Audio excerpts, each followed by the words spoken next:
शांति। आज की मुरली सुनते हैं। आप सबको, पूरे ब्राह्मण परिवार, दिव्य आत्माओं को, सतयुगी आत्माओं को, देवतुल्य कोटों में से कोई आत्माओं को, विशेष आत्माओं को ओम शांति और पदम पदम गुणापार शुक्रिया शुक्रिया। आप बाबा की मुरली सुनते हो, बहुत ही भाग्यशाली बच्चे हैं हम। तो अपने को आत्मस्मृति में स्थित करेंगे। मैं आत्मा शिव बाबा से मुरली सुन रही हूँ। मेरे बाबा मुझको मुरली सुनाने के लिए परम धाम से धरती पर अवतरित हुए हैं और मैं आत्मा इस रथ में भ्रकुटी के बीच बैठी हुई हूँ और मन बुद्धि के द्वारा, कानों के द्वारा मुरली को सुन रही हूँ। तो मैं गॉडली स्टूडेंट हूँ। मेरा टीचर मेरा शिव बाबा, मेरा सतगुरु मेरा शिव बाबा। तो ब्रह्मा तन के द्वारा शिव बाबा हमसे बातें करते हैं। अपने बच्चों से मिलने आए हैं। जन्म जन्मांतर से जो बच्चे 63 जन्मों से थक चुके थे, पुकार रहे थे, उन बच्चों की पुकार सुनने आए हैं। तो कितने सौभाग्यशाली हैं हम। एक एक सेकंड सफल करना है, चलते फिरते बाबा को याद करना है, कर्म करते हुए भगवान की याद में ही रहना है। यही कर्म योग कहलाता है। फिर ये प्राकृतिक भी हमारा शुक्रिया करेगी। अच्छा, अब सुनते हैं आज की मुरली। 1 अप्रैल। आज की मुरली की तारीख है 1 अप्रैल 2023। प्रातः मुरली ओम शांति। बाप दादा मधुबन। बाबा ने कहा, मीठे बच्चे, लक्ष्य सोप से आत्मा रूपी वस्त्र को साफ करो। अंदर में कोई भी मैल नहीं रहनी चाहिए। लक्ष्य सोप कौन सा? लक्ष्य साबुन आता है ना, लक्ष्य साबुन, उससे अपने आत्मा रूपी वस्त्र को साफ करना है। यानी ये ज्ञान बाबा का लक्ष्य सोप की तरह काम करता है। इस ज्ञान को जितना हम अंदर में ले जाएंगे, हमारी आत्मा साफ हो जाएगी, कोई भी मैल नहीं रुकेगी। तो बाबा ने क्या कहा है? कितनी बार स्नान करो? 2 बार स्नान करो। 3 बार स्नान करोगे तो और अच्छा। ये वो ज्ञान स्नान है जिससे जन्म जन्मांतर की मैल उतरती है। प्रश्न है, पुरुषार्थी बच्चे कर्मों की किस गुह्य गति को जानते हुए भी पुरुषार्थ में सदा तत्पर रहते हैं? उत्तर, आत्मा पर अनेक जन्मों के पाप कर्मों का बोझ है, अनेक कड़े संस्कार है। उन संस्कारों को बिगर योग के परिवर्तन नहीं किया जा सकता। आत्मा पाप कर्म करते करते बिल्कुल मैली हो चुकी है, इसलिए इसको साफ करने की मेहनत करनी है। वह याद के सिवाय साफ नहीं हो सकती।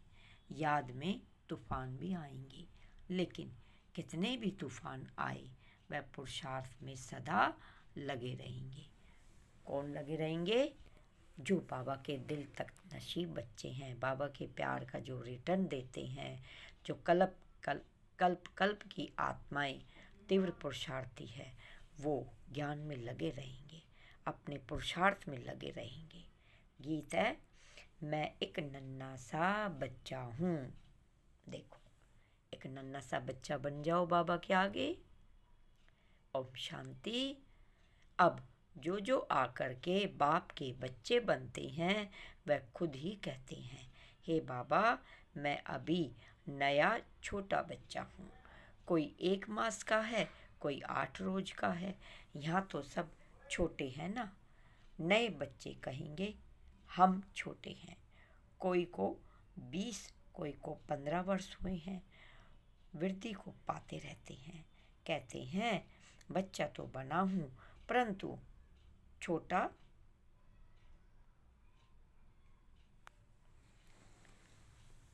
बच्चा तो बना हूँ, परंतु छोटा हमको भी अपना वर्षा दे दो।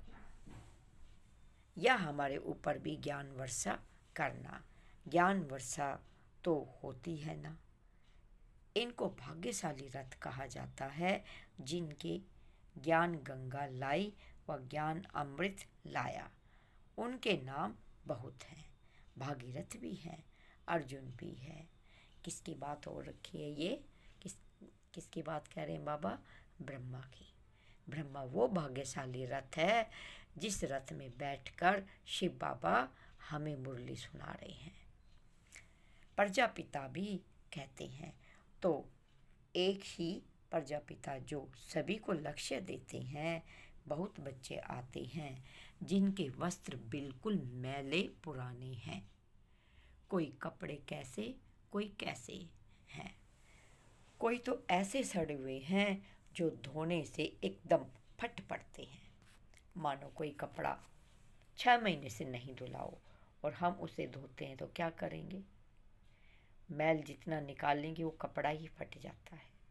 बाबा कहते हैं यह धोबी घाट कितने वर्षों से चलता आ रहा है। कपड़े धोते ही आए हैं। कोई तो अच्छे हो गए हैं, कोई को भी कितना भी साफ करो फिर भी मैले के मैले रह जाते हैं। ज्ञान की सोटी जोर से लगाओ तो फट पड़ते हैं, भाग जाते हैं। जो साफ नहीं होते, शुद्ध होकर औरों को शुद्ध नहीं बनाते, तो समझा जाता है इनकी तकदीर में नहीं है। वाह बाबा वाह। बाबा क्या कह रहे हैं? कई तो ऐसे मेरे बच्चे हैं जिनको कितना भी ज्ञान साबुन में लगाऊं वो साफ ही नहीं होते और फट पड़ते हैं। यानी धारणा नहीं होती है, समझ नहीं आती है और फिर भाग जाते हैं। यह धोबी घाट भी है। आत्मा प्योर होने से फिर शरीर भी प्योर मिलता है। सांवरे से गोरे बन जाते हैं। सांवरे तो इस समय अभी सभी हैं। कामचिता पर बैठकर सांवरे हो गए हैं। बाप तो आए हैं बिल्कुल ही शाहन का शाह बनाने। क्योंकि पाप आत्मा तो सब है ना। इस जन्म का तो पता लग जाता है, आगे के जन्मों का पता ही नहीं पड़ता है। समझाते हुए फिर भी नहीं समझते हैं, नहीं सुधरते हैं। तो समझा जाता है शायद आगे कोई पतित होंगे जो संस्कार सुधरते नहीं। जैसे गरम तवे पर पानी पड़ते ही सूख जाता है। भगवान आकर लक्ष्य सोप से साफ करते हैं। हर एक की नब्ज देखी जाती है। बाप तो बिल्कुल सहज समझाते हैं, बच्चे मुझे याद करने से आत्मा प्योर हो जाएगी। नष्टो मोहा भी होना है। मोस्ट बिलवेड बाप है। आधा कल्प भक्तों ने भक्ति की है। द्वापर से लेकर वही फिर देवी देवता बनने वाले हैं। मालूम पड़ जाता है। बाप कहते हैं उठते बैठते मुझे याद करो। जैसे कुमार कुमारी की सगाई हो जाती है तो 1-2 की याद रहती है ना। यहाँ तो साजन को और ही छोड़ भागंती हो जाते हैं। वाह बाबा क्या कह रहे हैं, कितनी शिकायत कर रहे हैं। बाबा कहते हैं मैं तुम्हें कितना मोस्ट बिलवेड साजन मिला हूँ, फिर भी मुझे याद नहीं करते और भागंती हो जाते हैं। उनको याद ही नहीं करते। जो साजन स्वर्ग का मालिक बनाते उनको याद ही नहीं करते। ऐसे और कोई कह ना सके। मैं कल्प पहले मुआफिक आजा मिल जैसे पाप आत्माओं का उद्धार करने आया हूँ। कोई कोई का कपड़ा अच्छा है, कोई का मैला है। स्त्री कहती है बाबा हमको पवित्र शुद्ध बनाओ। पुरुष फिर कहते मैं तो विकार बिगर रह नहीं सकता। झगड़ा पड़ जाता है। अबलाओं पर कितने अत्याचार होते हैं। जो पवित्र नहीं बनते वह कितने विघ्न डालते हैं। सन्यासियों को तो कोई रोक नहीं सकता। गवर्नमेंट भी कह नहीं सकती कि तुम्हारे बाल बच्चे की संभाल कौन करेगा। यहाँ इस पर झगड़ा होता है। बाबा क्या कह रहे हैं, जो सन्यासी होते हैं ना, वो घर बार छोड़ के चले जाते। उनको तो सरकार कहती नहीं है कि तुम्हारे बच्चों को कौन संभालेगा, लेकिन इन पर यहाँ पर झगड़ा होता है अबलाओं पर। वो पवित्र रहती हैं, पुरुष पवित्र नहीं देते। तो बाबा को अबलाओं पर बहुत ही रहम आ रहा है।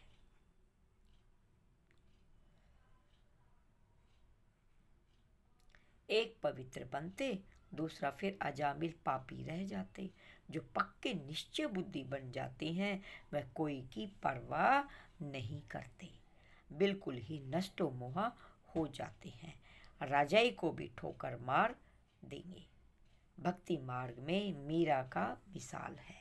मीरा ने कैसे राजमहल को छोड़ दिया और कृष्ण की बनी। भक्ति मार्ग में ऐसे बहुत हुए हैं। यहाँ मुश्किल निकलते हैं, हाँ ऐसे भी निकलेंगे। कहेंगे हमको तो पवित्र बनना है, फट से कहेंगे हमको राजाई की कोई परवाह नहीं है। जैसे उन राजाओं को रानियों की परवाह नहीं रही, छोड़ दिया, वैसे अब रानियां निकलेंगी जो राजाओं की परवाह नहीं करेंगी। बस हमको तो स्वर्ग के मालिक बनते हैं। क्या कहते हैं, हम तो स्वर्ग के मालिक बनेंगे। भक्ति मार्ग में राजाओं के नाम हैं जिन्होंने संन्यास किया है। अभी तो यह है ज्ञान मार्ग। हर एक समझ सकते हैं हम कहाँ तक धोबी बने हैं। क्यों न अच्छा धोबी बने। धोबियों में भी नंबरवार होते हैं ना। विलायत में कपड़े धोने के लिए भेजे जाते हैं तो ज़रूर वह अच्छे कपड़े साफ करते होंगे। यहाँ भी ऐसे हैं। कोई तो झट साफ हो जाते हैं, श्रीमत पर चल पड़ते हैं, पावन बनते हैं और सबको बनाते हैं। परंतु पुरुष पवित्र नहीं बनते तो स्त्रियों को कितना सहन करना पड़ता है। आजकल तो बहुत संभाल रखनी पड़ती है, क्योंकि हर एक मनुष्य 5 भूतों के वश है। क्रोध के वश भी बहुत नुकसान कर देते हैं। कहते हैं बाबा हम परवश हो गए, दे अहंकार आ जाता है। दे अहंकार आने से फिर और विकार आ जाते हैं। अपने को देही समझ बाप को याद नहीं करेंगे तो रजिस्टर खराब हो जाएगा। मनसा में तूफान तो आएंगे, परंतु कर्मेंद्रियों से नहीं करना है। बाबा कहते हैं विश्व का मालिक बनना कोई मासी का घर नहीं, कोई मासी का घर थोड़े ही है। लक्ष्मी नारायण स्वर्ग के मालिक बनते हैं तो जरूर कुछ तो पुरुषार्थ किया है ना। बरोबर बाप बैठ स्वर्ग के लिए राजा रानी बनाते हैं तो बाप की श्रीमत पर चलना है। एक बाप की श्रीमत है, बाकी सब है भूत मत। श्रीमत को भूले और ये भूत आए, झट मायावार कर कांध नीचे गिरा देती है। अपने को देखना चाहिए कि मैं कहाँ तक मैला हूँ। अच्छे बच्चे कुमार का आदि है। देखो आज बाबा ने कुमारका को याद किया है। दादी प्रकाश मणि का नाम कुमारका बाबा ने रखा है। बाबा याद कर रहे हैं, सर्विस कर रहे हैं। बच्चे मूत पलेती कपड़ों को धोने 5 विकारों पर जीत पहनाने जाते हैं। कोई को काम का भूत आया तो एकदम नाम बदनाम कर देते हैं। गंदा हो गया तो उनको बीके थोड़ी कहेंगे, उनका फिर रजिस्टर एकदम खराब हो जाता है। बाबा कितना सटका मारते हैं। साफ करने के लिए कहते हैं बाप को याद करो, तो फिर कपड़ा साफ होगा, नहीं तो भूत आते रहेंगे। धारणा नहीं होती है तो समझना चाहिए मैं बहुत मैला हूँ। आगे आगे जन्म में भी शायद हम बहुत गंदे थे, शर्म आना चाहिए। पुरुषार्थ नहीं करते तो गंदे के गंदे रह जाते हैं। लायक नहीं बनते, तुम यहाँ आते हो तो लायक बनते हैं। अच्छे कपड़े होंगे तो सूर्यवंशी व चंद्रवंशी बनेंगे। कपड़ा किसको कहा बाबा ने? आत्मा को। जो हमारी आत्मा अच्छी आत्मा होगी वो प्योर बनती चली जाएगी, बाबा की श्रीमत पर चलेगी, हाजी का पाठ निभाएंगी। बाबा ने अब बेहद की विशाल बुद्धि दी है। सारी दुनिया के चक्कर को तुम जान गए हो, परंतु कहते भी हैं हे पतित पावन, तो वह जरूर एक ही होगा जिसको ही हेवनली गॉड फादर कहा जाता है। वह है निराकार। 5000 वर्ष हुए जबकि यह धोबी घाट निकला था। बाप कहते हैं 5,000 वर्ष बाद धोबी घाट भारत में ही बनाता हूँ। इस योग से तुम एवर पावन बन जाओगे। फिर 21 जन्म तुमको पतित होना नहीं है। वहाँ माया है ही नहीं। पावन बनने बगैर तुम बैकुंठ जा नहीं सकते। प्रजा तो बहुत बनती है, परंतु इसमें राजी नहीं होना चाहिए।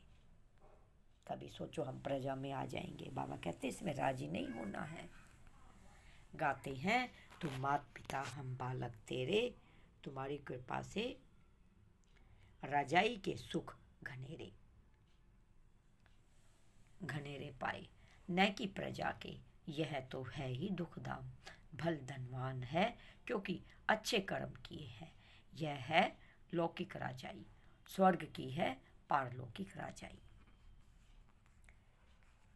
दोनों कैसे मिलती है यह भी तुम बच्चे जानते हो। बाप कहते हैं मेरी श्रीमत पर चलने से 21 जन्म तुम्हें सजाई नहीं खानी पड़ेगी। ऐसे नहीं धंधा आदि छोड़ यहाँ बैठ जाना है। बच्चों को भी तुमको पालना करनी है। तुम्हें बच्चों की भी पालना करनी है। तुम्हारी रचना है। धंधा धोरी में घाटा व फायदा तो होता ही है। सतयुग में तो है प्रारब्ध, वहाँ घाटे आदि की कोई बात ही नहीं। यहाँ तुम श्रीमत से इतना फायदा करते हो जो 21 जन्म घाटे की कोई बात नहीं। पूरा ज्ञान न लेने से फिर दर्जा कम मिलेगा। श्रीमत पर चलने से नष्ट मोह बनते हो तो अच्छा ही पद पा लेते हो। उनका मान यहाँ ही होता है। नंबरवार राजाई मिलनी है तो फॉलो करना चाहिए माता पिता को। किसको फॉलो करें? माता पिता को। मदर फादर कर्म सीखते हैं, सिखलाते हैं। कहते हैं श्रीमत पर चलो, विकारों में न जाओ, परहेज पर चलो। युक्तियाँ बहुत बतलाते रहते हैं। अविनाशी सर्जन बाबा है, बाकी सब है पेशेंट्स। हमारा सबसे बड़ा सर्जन कौन है? शिव बाबा। और हम कौन है? पेशेंट, क्योंकि बीमार हो पड़े हैं विकारों में आकर, ताकत नहीं है। तो अब सर्जन से टॉनिक लेनी है ज्ञान की। पहलवान बनना है, शक्तिशाली बनना और माया को पछाड़ देना है। अपना ट्रीटमेंट शिव बाबा से करवाना है। तुम मददगार बनते हो, तुम हो नायब सर्जन। नंबरवार सबसे तीखा अविनाशी सर्जन शिव बाबा ही है। सर्जनों में नंबरवार होते हैं ना। कोई तो लाख भी कमाते हैं तो कोई अपना पेट भी पूरा नहीं भरते। देखो लौकिक में भी कोई कैसा सर्जन होता है। कोई तो छोटे मोटे होते हैं, बेचारों का पेट भी नहीं भरता, और कोई लाखों कमाते हैं। तो बाबा ने लौकिक वाले सर्जन की भी बात बताई है। कोई चलते चलते बाप का हाथ छोड़ देते हैं तो उनके लिए क्या कहेंगे? ना ये छीछी मैले कपड़े हैं। बहुत जन्मों के संस्कार खींचते हैं ना, फिर ज्ञान धारण नहीं कर सकते, ज्ञान का रंग चढ़ता नहीं। यह भी ड्रामा बाबा आते ही हैं सुख देने के लिए। साधुओं को भी निर्वाण धाम अपने सेक्शन में भेज देंगे। भारत का जो आदि सनातन देवी देवता धर्म है वह प्राय लोप हो गया है, अपने धर्म कर्म में भ्रष्ट हो गए हैं। देवी देवता कहलाने वाला कोई रहा ही नहीं है। न हो तब तो मैं आकर स्थापन करूं, तो जरूर और भी धर्म की आत्माओं को वापिस ले जाना पड़े। मनुष्य मुक्ति धाम में ही जाना चाहते हैं। बाबा कहते हैं मैं इसके लिए आया हूँ। तो बच्चों को अपने से पूछना चाहिए कि क्या आगे हम बहुत पतित थे जो धारणा नहीं होती, मम्मा बाबा के तख्तनशी बन नहीं सकते, तो जाकर दास दासी बनेंगे। बाप कहते हैं मैं पतितों को पावन बनाने आया हूँ। इस शरीर का आधार लिया है। किस शरीर का? ब्रह्मा बाबा के शरीर का। नहीं तो पतितों को पावन कैसे करूं? देखो बाबा कहते हैं कि मैं तो निराकार हूँ, मुझे भी मुख चाहिए, रथ चाहिए। तो ब्रह्मा बाबा के रथ में बैठ तुम्हें पढ़ाने आया हूँ, तुम्हें पवित्र पावन करने आया हूँ, तुम्हारा श्रृंगार करने आया हूँ। तुम बच्चे कहेंगे बाप द्वारा हम 100 देवी देवता पावन बन रहे हैं। अभी बने नहीं हैं, पुरुषार्थी हैं, मेहनत कर रहे हैं। श्रीमत पर चल श्रेष्ठ बनना है। यह नॉलेज बाप ही देते हैं। नॉलेजफुल एक गॉड फादर को कहा जाता है। वही सारे ब्रह्मांड, मूल वतन, सूक्ष्म वतन, स्थूल वतन, सृष्टि के आदि मध्य अंत का समाचार सुनाते हैं। तुम भी नॉलेजफुल बन जाओ। कोई तो नॉलेजफुल बन जाते हैं, कोई तो बिल्कुल धारणा नहीं करते। समझेंगे इनकी उनकी तकदीर में नहीं है। अच्छे बच्चे बड़ा अच्छा पुरुषार्थ करते हैं, बाकी घर बार तो संभालना ही है। शुरू में इन्हों को 14 वर्ष की भट्टी रही। कपड़े धोते धोते कितने अच्छे गोरे बन गए हैं। कोई टूट पड़े तो कोई मैले के मैले ही रह गए। आजकल तो 7 रोज भी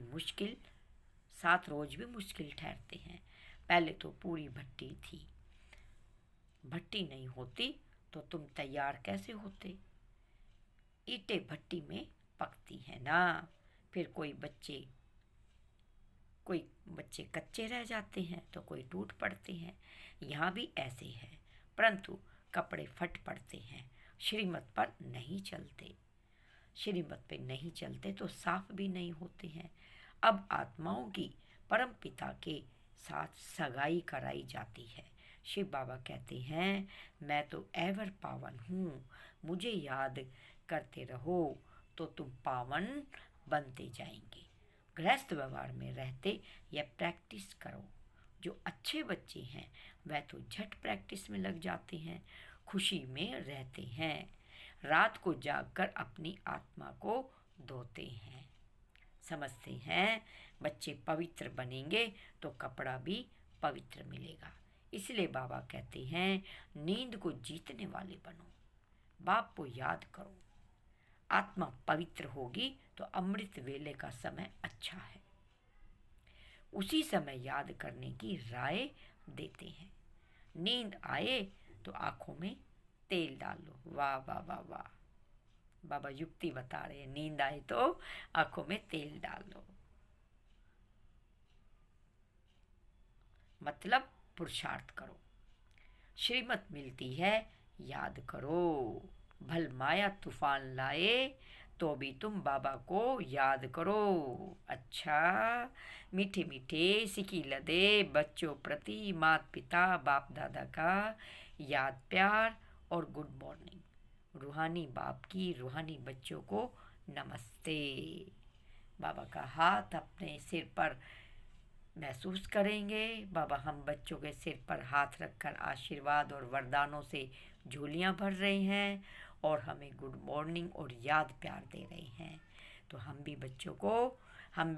हम बच्चे भी बाबा को पद्मा पद्म गुना बार शुक्रिया करेंगे। हम रूहानी बच्चों की, रूहानी माता पिता बाप दादा को याद प्यार, गुड मॉर्निंग और नमस्ते। नमस्ते बाबा, शुक्रिया बाबा, शुक्रिया बाबा, शुक्रिया। धारणा के लिए मुख्य सार है, ये हमारा होमवर्क है और हमें पूरे दिन मनन मंथन भी करना है और जीवन में परिस्थितियां जब आए तो उसमें यूज भी करना है। नंबर 1, श्रीमत पर पूरा नष्टो मुहा बनना है। परहेज और युक्ति से चलना है। रजिस्टर खराब होने नहीं देना है। नंबर 2, नींद को जीतने वाला बन अमृत वेले विशेष आत्मा को साफ बनाने के लिए बाप की याद में रहना है। ज्ञान योग से आत्मा को पावन बनाना है। वरदान है, एक ही संकल्प में स्थित हो महातीर्थ की प्रत्यक्षता करने वाले जिम्मेवार आत्मा भव। महातीर्थ हमारा कहाँ है? तपस्या धाम। अभी तपस्या धाम दिखाएंगे। कमल के अंदर बना हुआ है तपस्या धाम, माउंट आबू में। यह आबू विश्व के लिए लाइट हाउस है। इस महातीर्थ की प्रत्यक्षता करने के लिए सर्व ब्राह्मण बच्चों का एक ही संकल्प हो कि हर आत्मा को यहाँ से ठिकाना मिले, सबका कल्याण हो। जब यह शुभ आशाओं का दीपक हर एक के अंदर जगे तो सबका सहयोग हो, सब कार्य में सफलता हो, सबके मन से यह आवाज़ निकले कि यह मेरी जिम्मेवारी है। जब यह एक स्वयं को ऐसा जिम्मेवार समझेंगे तब प्रत्यक्षता की किरण अम्बा के घर से चारों ओर फैलेगी। अब्बा के घर से, अब्बा कौन? बाबा। बाबा ने आज अब्बा बोला है बाबा को। अब्बा के घर से चारों ओर फैलेगी।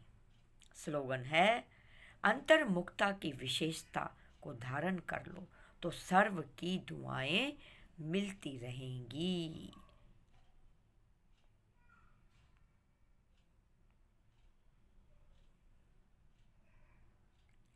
इस मास की सभी मुरलियां ईश्वरीय महावाक्य निराकार परमात्मा शिव के ब्रह्मा मुख कमल से अपने ब्रह्मा वत्सो अर्थात ब्रह्मा कुमार एवं ब्रह्मा कुमारियों के सन्मुख 18/1/1969 से पहले उच्चारण की थी। यह केवल ब्रह्मा कुमारी की अधिकृत टीचर बहनों द्वारा नियमित बीके विद्यार्थियों को सुनाने के लिए है। अब हम आपको तपस्या धाम दिखाते हैं। देखो, ये है तपस्या धाम, कितना सुंदर है, कमल के अंदर बना हुआ है। तपस्या धाम के अंदर योग लगाते हैं। देखो कितना प्यारा तपस्या धाम है। इसी के लिए आज बाबा ने बोला है 1 अप्रैल, देखो सोमवार 1 अप्रैल 2023, मैं महातीर्थों की प्रत्यक्षता करने वाली जिम्मेवार आत्मा हूँ। ये अपनी जिम्मेवारी समझनी है कि सबको प्रत्यक्षता कराऊं। कैसे कराएंगे? जब हम योग में बैठेंगे ज़्यादा से ज़्यादा। तो ये आबू विश्व के लिए लाइट हाउस है। इस महातीर्थ को प्रत्यक्षता करने के लिए सर्व ब्राह्मण बच्चों का एक ही संकल्प हो कि हर एक आत्मा को यहाँ से ठिकाना मिले, सबका कल्याण हो। जब सबकी यह आवाज़ होगी, यह शुभ आशाओं का दीपक हर एक के अंदर जगे, सबका सहयोग हो, तब कार्य में क्या होगा? सफलता हो। सबके मन में यह आवाज़ निकले कि यह मेरी जिम्मेवारी है। जब यह एक स्वयं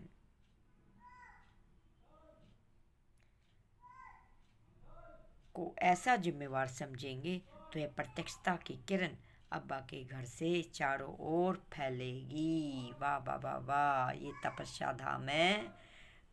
देख लो कितना अच्छा तपस्या धाम है।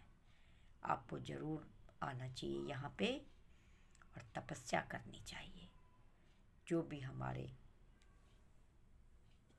विषय विकार है उसकी आहुति देनी है। हवन कुंड ज्वालामुखी योग के द्वारा तपस्या धाम में करेंगे और अपने विकारों की आहुति देनी है। अच्छा, सभी भाई बहनों को ओम शांति। शुक्रिया शुक्रिया बाबा, पदम पदम गुना बार शुक्रिया, आपने निमित्त बनाया। शुक्रिया सभी भाई बहनों को, आपने बहुत ही प्यार और स्नेह से मुरली को सुना। मुरली को रिवाइज करेंगे, धारण करेंगे। ज्ञान स्नान दिन में कम से कम 3 बार 4 बार जितनी बार करोगे चमकदार बनते चले जाओगे। ये वो लक्ष्य साबुन है जिससे आत्मा एकदम चमक जाएगी। चैनल को लाइक और सब्सक्राइब ज़रूर करें, कमेंट करें आपको बाबा की मुरली कैसे लगी। हम वो भाग्यशाली बच्चे हैं जो हमारा टीचर भगवान है। तो वाह रे मैं, वाह रे मेरा भाग्य, वाह रे में ये ड्रामा। तो कितना अच्छा संगम युग है। ये वही संगम युग है जहाँ पे शिव बाबा भक्तों की पुकार सुनकर अपने बच्चों को फिर से देवी देवता बनने की याद दिलाते हैं। बच्चे, तुम ही तो थे वो देवी देवता, अब फिर से बनना है। अच्छा, ओम शांति, ओम शांति, ओम शांति। मन बुद्धि से बाबा को याद करेंगे, बाबा का शुक्रिया करेंगे। मैं आत्मा परम धाम में हूँ और बाबा की किरणों रूपी बाहों में समा गई हूँ। अब